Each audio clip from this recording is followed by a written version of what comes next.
Hi everyone, my name is Allison Young.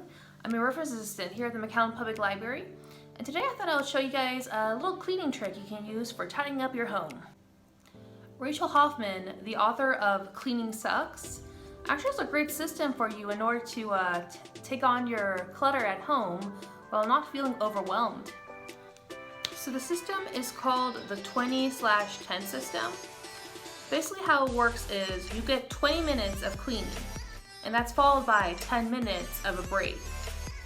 It's recommended that you don't go over that. Like, don't go into an all-day cleaning marathon. You want to learn how to do manageable cleaning sessions.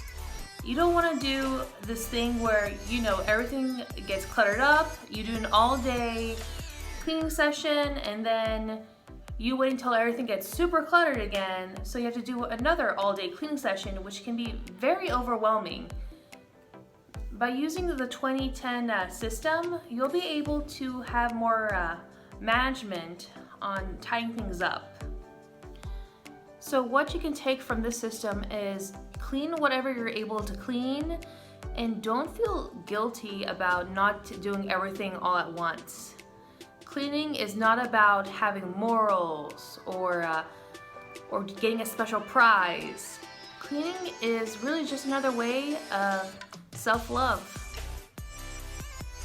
All right, thank you for listening and have a great day.